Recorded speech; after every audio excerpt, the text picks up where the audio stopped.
Fighting this pandemic is costly, and by the time it's all over, most countries may have overshot their budget. The world is paying in money and lives. Jobs are being lost, economies are sinking. What happens when all of this ends?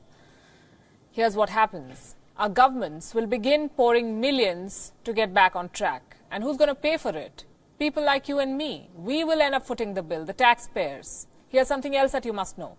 None of us would be able to cash a check from the party responsible, i.e. China.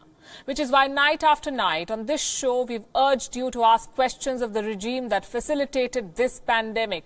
Tonight I'm happy to share with you that our reportage has not just been glossed over. The voices to make China accountable are growing louder. In the United Kingdom, 15 senior leaders have written to the Boris Johnson government to demand a quote-unquote rethink and reset in relations with China. That's an important start. And these people include four former cabinet ministers and 11 Conservative MPs. These parliamentarians want the British government to seek accountability for China's non-compliance with international treaties. Their letter states, and I'm quoting, "Once the crisis has passed, we urge the government to rethink our wider relationship with China. Over time, we have allowed ourselves to grow dependent on China and have failed to take a strategic view of our economical needs." It goes on to state what we've been saying for the longest time. We cannot go through this shock again without being better prepared. So are these fears unfounded? Absolutely not. These parliamentarians have written to the British Prime Minister on the back of a major study.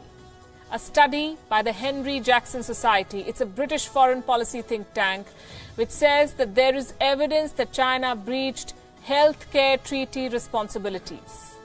This study is the first comprehensive investigation into the global economic impact of the coronavirus outbreak, and it is aptly titled, listen to this, "Coronavirus Compensation, Assessing China's Potential Culpability and Avenues of Legal Response." This study states that the group of seven, the G7 countries, have been hit by a $4 trillion bill, a bill which could have been avoided had Beijing been honest. As for Britain, it says that the damages stand at $449 billion, an amount which they say China ought to pay the UK back. It offers legal avenues too, and they include bringing a case at the Permanent Court of Arbitration at The Hague or going to the ICJ, the International Court of Justice. But on what basis can the world hold China accountable? That's a question that many have not been able to answer. Now let me list the number of violations by China in accordance with international laws. Which laws has China violated? Article 6 of the WHO's International Health Regulations 2005, not notifying the WHO of a public health emergency. It's a violation. China concealed the gravity of the situation when the first cases emerged. Article 7 of the Regulations for Untimely Information Sharing. China initially lied about human-to-human transmission.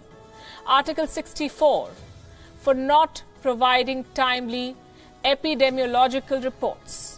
How China did not periodically inform WHO about the alarming level of the spread of this virus. And Article 37 of the WHO Constitution, not respecting the international character of the Director General and staff and seeking to influence them.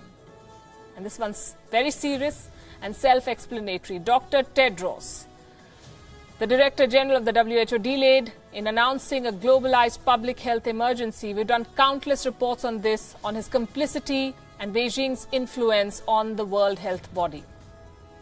Well, these allegations form an excellent list of legal remedies which can be pursued at the International Court. Together, the world can get China on the table and discuss their actions if only our leaders showed the political will to make China pay.